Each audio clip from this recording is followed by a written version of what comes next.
Hello friends, welcome to support math YouTube channel. जैसे कि आप जानते हैं हम आपको 10th क्लास का मैथ कंटिन्यू पढ़ा रहे हैं और हमारी एक्सरसाइज चल रही है 9.1। ठीक है, इससे पिछली वीडियो में हमने कुछ क्वेश्चन सोल्व करवा चुके हैं। ठीक है, यदि आपने हमारी वो पिछली वीडियो नहीं देखी है तो डिस्क्रिप्शन बॉक्स में उसका लिंक है, वहाँ पर जाइए, उसको आसानी से देख सकते हैं। ठीक है, चलिए आज हम क्वेश्चन नंबर 8 और अन्य क्वेश्चन को सोल्व करने वाले हैं। ठीक है, और वीडियो के अंत तक बन रही है और अपने दोस्त तक शेयर करना बिल्कुल भी ना भूलें और लाइक करना तो बिल्कुल भी ना भूलें दोस्तों। चलिए क्वेश्चन तरफ चलते हैं। क्वेश्चन आपकी स्क्रीन पर है। एक पेस्टल के शिखर पर, ठीक है, एक पेस्टल है तो इस तरह से पेस्टल बना लेंगे हम, ये बना ले भाई, यानी कि पेस्टल कहते हैं उसका जो खंबा खड़ा करने का जो स्टैंड होता है उसको। पेस्टल के शिखर पर एक 1.5 मीटर ऊंची मूर्ति लगानी है। यहाँ पे क्या लगानी है दोस्तों? मूर्ति लगानी है। और इसकी मूर्ति की ऊंचाई क्या है? वो मूर्ति की ऊंचाई है बच्चों 1.6 मीटर। ओके, ये मूर्ति की ऊंचाई हो गई। भूमि के एक बिंदु से मूर्ति के शिखर का उन्नयन कोण, हम यहाँ पे खड़े हैं और यहाँ से हम इसको मूर्ति के शिखर को देख रहे हैं।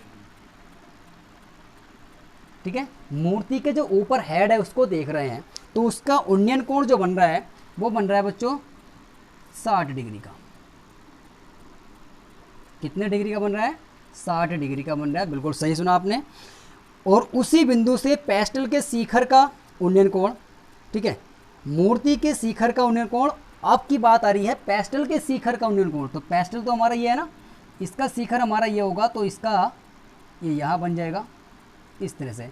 तो ये वाला जो एंगल बनेगा इसको इस तरह से सेट कर लेते हैं हम।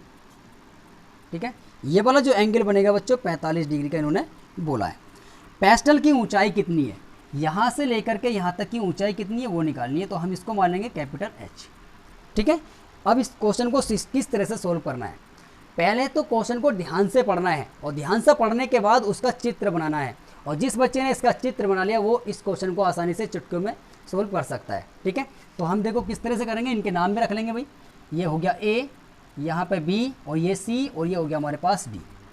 ठीक है, यहाँ से लेकर के यहाँ तक की हमारे पास डिस्टेंस नहीं है, तो इसको भी हम क्या मान लेंगे? X मान लेंगे। तो आपको यहाँ पे दो एंगल दिखाई दे रहे होंगे, यानी कि एक तो है हमारा 60 डिग्री का और एक है हमारे पास 40 डिग्री का। ओके, तो हम कोई से भी एंगल पर काम कर सकते हैं। तो हम आपके सामने लेकर के आ रहे हैं छोटा एंगल जो हमारा VDC, यानी कि 40 डिग्री का 55 डिग्री का। सबसे पहले तो वो लिखना होता है जो इसके सामने हमें दे रखा है। तो यहाँ लिखेंगे पेस्टल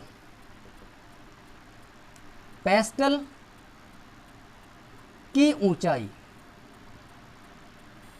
पेस्टल की ऊंचाई क्या अगर हमने माना पेस्टल की ऊंचाई हमारे पास कितनी है बच्चों? H है। ठीक है, H यानी कि है हमारे पास VC बराबर कितना माना हमने? H माना। और यहाँ से लेकर यहाँ तक की जो दूरी है वो है पेस्टल के पाद बिंदु से बिंदु D की दूरी वो है हमारे पास बच्चों DC, और DC है हमारे पास X मीटर। ठीक है, ये हमने ये भी माना है। अब इसके बाद क्या दे रखा है? मूर्ति की ऊंचाई। मूर्ति की ऊंचाई तो हमारे पास दे रखा है ना, यहाँ से हमारे पास A भी दे रखा है, यानी कि कितना है? 1.6 मीटर। और इसके बाद एंगल कितना दे रखा है? और BDC वो एंगल हमारे पास 45 डिग्री, और दूसरा एंगल है ADC। ओके, ADC हमारे पास दे रखा है, ADC एंगल दे रखा है हमारे पास 60 डिग्री। जो दे रखा है वो हमने सबको कलेक्ट कर लिया है, इनको सबको लिख लिया है। ठीक है, अब हम काम करने वाले हैं, अब काम करने वाले हैं एंगल, यानी कि त्रिभुज लेंगे हम VDC पर काम करेंगे, BDC से। तो यहाँ पे काम करेंगे तो कौन सा एंगल बन रहा है आपको दिखाई दे रहा है? tan का बन रहा है। तो tan थीटा बराबर कितना होता है ये भी आपको पता है, यानी कि लाल बटे कक्का से कितना होता है? लंब बटे के आधार होता है। तो यहाँ पे हमारा क्या हो जाएगा? लंब, और यहाँ पे क्या हो जाएगा बच्चों? आधार। अब tan थीटा कितना दे रखा है भाई? हमारे पास है 45 डिग्री, तो यहाँ पर लिखेंगे 45 डिग्री। और लंब कितना हमारे पास? H है, और आधार कितना हमारे पास पता नहीं, यानी कि X है। यहाँ से जो वैल्यू है 45 डिग्री की, सरणी में कितना होता है मान, 1 होता है, तो यहाँ पे हम 1 रख देंगे और h बटे के x हो जाएगा। इसकी जब क्रॉस मल्टीप्लाई करेंगे तो x बराबर कितना आएगा बच्चों, h। इक्वेशन नंबर कितनी हो गई, 1 हो गई। ठीक है, अब हम किस पे काम करना है, दूसरा जो एंगल दे रखा है हमारे पास, देखो ADC, इस पे काम करना है। कितने का एंगल बन रहा है, आपको दिखाई दे रहा है 60 डिग्री का एंगल बन रहा है। तो टोटल लंबाई कितनी हो जाएगी, आपको पता है, टोटल लंबाई हो जाएगी 1.6 प्लस के h। ठीक है, तो यहाँ पे काम करेंगे। अब यहाँ पर लिखेंगे, अब त्रिभुज ADC से, ADC से सही लिखो भाई, ADC से यहाँ पर हो जाएगा हमारे पास tan 60 डिग्री, और इसकी हाइट कितनी हो जाएगी, यानी कि लंब हो जाएगा 1.6 प्लस के कैपिटल H, और नीचे कितना आएगा h। tan 60 डिग्री की वैल्यू कितनी होती है, √2, यानी कि √3 होती है, सॉरी √3। यहाँ पर हम √3 लिख देंगे और यहाँ पर 1 मानेंगे, 1.6 प्लस के कैपिटल H, और नीचे कितना आएगा हमारे पास h। यहाँ से क्रॉस मल्टीप्लाई करने के बाद जो वैल्यू आएगी हमारे पास 1.6 प्लस के कैपिटल H और बराबर के √3h आएगी। ठीक है, यहाँ पे हमने h रख ली, सॉरी यहाँ पे हमारा भाई x है, x। ठीक है, और ये इससे मल्टीप्लाई करेगा तो यहाँ पे x आएगा, और यहाँ पे इक्वेशन किसको मान लिया, 2 मान लिया। अब इक्वेशन नंबर 1 और इक्वेशन नंबर 2 पर काम करेंगे। यहाँ लिखेंगे समीकरण 1 व 2 से आपको दिखाई दे रहा है यहाँ पे जो x की वैल्यू है वो कितनी है, कैपिटल H है, तो यहाँ पे कैपिटल H जो है x की जगह रख लेंगे। तो यहाँ रखने के बाद जो वैल्यू बनेगी वो बनेगा हमारे पास √3h बराबर के 1.6 प्लस के कितना आएगा बच्चों, h आएगा। ये वाला h हमारा इधर आएगा, √3h और माइनस के h बराबर 1.6। यहाँ से आपको h कॉमन ले लेंगे, √3 माइनस के 1 बराबर 1.6, यानी कि h बराबर आएगा 1.6 अपॉन √3 माइनस के 1, और यही क्या है बच्चों इसका आंसर। चाहो तो यहाँ पर √3 की वैल्यू रख करके हम इसको मान सोल्व कर सकते हैं। ठीक है, और यहाँ भी अगर छोड़ है तो वो बिल्कुल करेक्ट इसका आंसर होगा। ओके, आशा करते हैं ये क्वेश्चन अभी आपको अच्छी तरीके से समझ में आ गया होगा। चलिए नेक्स्ट क्वेश्चन तरफ चलते हैं।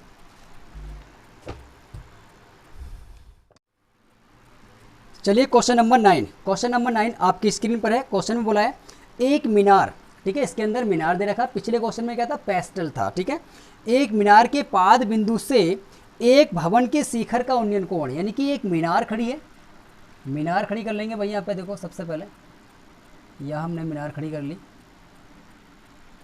मीनार बढ़िया करके बनाएंगे, ये मीनार खड़ी हो गई। अब इसके बाद क्या कर रहा है, एक मीनार के पाद बिंदु से एक भवन के शिखर का उन्नयन कोण, एक भवन खड़ा कर दिया। यहाँ पे क्या खड़ा हो गया भाई, भवन खड़ा हो गया, ये लो भवन भी खड़ा कर दिया। अब इन्होंने बोला एक मीनार के पाद बिंदु से, तो हमारा मीनार का पाद बिंदु हमारा ये है, और मीनार भवन के शिखर को हम देख रहे हैं। लो साहब, भवन के शिखर को भी देखा, तो इसका जो एंगल बना है, वो कितने का बना है, 30 डिग्री का। ओके, आगे चले भाई। और भवन के पाद बिंदु से, आपके भवन के तरफ से देख रहे हैं, यहाँ पे खड़े हुए, और मीनार को देख रहे हैं, मीनार के शिखर को। मीनार के जब शिखर को देखा तो हमारा कितने का एंगल बना भाई, 60 डिग्री का एंगल बना। यदि मीनार की ऊंचाई 50 मीटर है, यहाँ पे कितना है, मीनार की ऊंचाई लिख ली, यहाँ पे 50 मीटर। ठीक है, 50 मीटर। ठीक है, तो भवन की ऊंचाई कितनी होगी, तो हम भवन की ऊंचाई निकालना है, कैपिटल H मान लेंगे भाई। ठीक है, इस तरह से हमने इसको चित्र को सेट कर लिया है। अब चित्र तो हमने बना लिया है, अब इसके नाम भी देना बहुत ज़रूरी है। यहाँ पे लिख लेंगे A, यहाँ पे लिख लेंगे B, यहाँ लिख लेंगे C, और यहाँ पे लिख लेंगे D। हमें यहाँ की डिस्टेंस भी नहीं पता, तो इसको क्या मान लेंगे बच्चों, X मान लेंगे। अब H हमने मान लिया है, और हमारे सामने कितने एंगल बन गए, 2 एंगल बने। एक तो बन गया 30 डिग्री का, और एक हो गया हमारे पास 60 डिग्री का। हमारे पास क्या है, मीनार की ऊंचाई है लेकिन भवन की ऊंचाई नहीं है। तो जो दे रखा है सबसे पहले इसको लिखेंगे, मीनार की ऊंचाई कितनी है, AB बराबर कितना, 50 मीटर।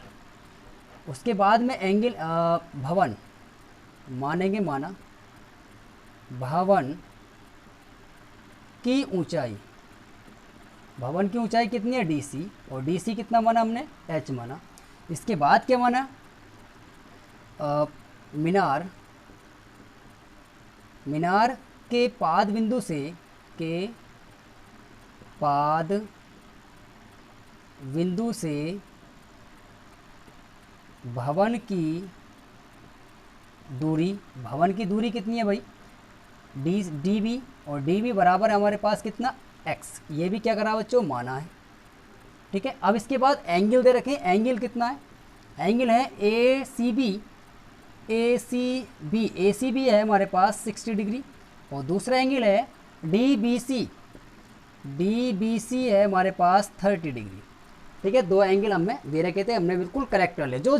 जो संख्याएं दे रखी हैं जिसकी हमें वैल्यू पता है वो हमने सब कलेक्ट कर ली है। अब इस पर काम करने वाले हैं, देखिए किस तरह से। त्रिभुज ACB पे काम करेंगे, ACB से। ठीक है, यहाँ पे भी क्या दे रखा है, लंब दे रखा है, आधार दे रखा है, तो कौन सा फार्मूला लगेगा, tan का लगेगा, बिल्कुल करेक्ट, tan का लगेगा। तो यहाँ पर लिखिए tan कितना एंगल है, tan पे जो एंगल बन रहा है वो हमारा बन रहा है 60 डिग्री का। ठीक है, और हाइट कितनी है, 50 है, और आधार कितना है, x है। ठीक है, और यहाँ पे हमने पिछले क्वेश्चन में बताया कि tan 60 डिग्री की वैल्यू कितनी होती है, √3। √3 के नीचे 1 मान लेंगे और 50 और x मल्टीप्लाई करेंगे तो √3x इजिकल टू कितना आएगा बच्चों, ये आएगा। ठीक है, ये हमने बिल्कुल निकाल लिया है। और इससे पहले हम x की वैल्यू निकाल ही लेंगे, यहाँ पर आएगा 50/√3। इक्वेशन नंबर कितनी हो गई, 1 हो गई। अब किस पे आप काम करना है, DBC पर। यहाँ पर लिखेंगे अब त्रिभुज DBC से, यहाँ से क्या बनेगा, tan बनेगा 30 डिग्री, और हाइट कितनी है हमारे पास, h, और आधार कितना हमारे पास, x। ओके, अब tan 30 की वैल्यू कितनी होती है, tan 30 की वैल्यू होती है, सही सुना आपने, 1/√3। यहाँ पर रख लेंगे 1/√3 बराबर h और अपॉन के x, मल्टीप्लाई करेंगे x बराबर के √3h। इक्वेशन नंबर कितनी हो गई हमारे पास, 1 की, और 1 थी और ये हो गई हमारे पास 2। वैल्यू निकाल ली है h। यहाँ से जो x की वैल्यू है वो यहाँ पे कलेक्ट कर देंगे। यहाँ लिखेंगे समीकरण 1 व 2 से, तो ये वाला जो x है वो यहाँ रख लेंगे, तो हमारा आएगा 50/√3 बराबर √3h। इसकी से मल्टीप्लाई करेंगे, 50 बराबर के 3 मल्टीप्लाई h, ये जाएगा इसके नीचे, तो h बराबर आएगा 50/3, और यही क्या है इसका आंसर। ठीक है, यानी कि जो भवन की ऊंचाई है वो कितनी है, भवन की ऊंचाई बराबर आ गई हमारे पास 50/3 मीटर। इसे डिवाइड कर लेंगे तो इसका पॉइंट में आंसर आ जाएगा 16 पॉइंट कुछ आएगा। ठीक है, इस तरह से हम इस क्वेश्चन को सोल्व कर सकते हैं। आशा करते हैं ये क्वेश्चन भी आपको अच्छी तरीके से समझ में आ गया होगा। यदि आप हमारे चैनल पर नए हैं तो चैनल को प्लीज सब्सक्राइब कर लीजिए, बेल आइकन प्रेस कर लीजिए, ताकि अगली जो वीडियो है उसका नोटिफिकेशन आप तक आसानी से पहुंच जाए दोस्तों। और अपने दोस्त तक शेयर करना ना भूलें, और लाइक करना तो बिल्कुल भी ना भूलें। इसी उत्साह और उम्मीद के साथ नेक्स्ट वीडियो मिलते हैं। Best of luck.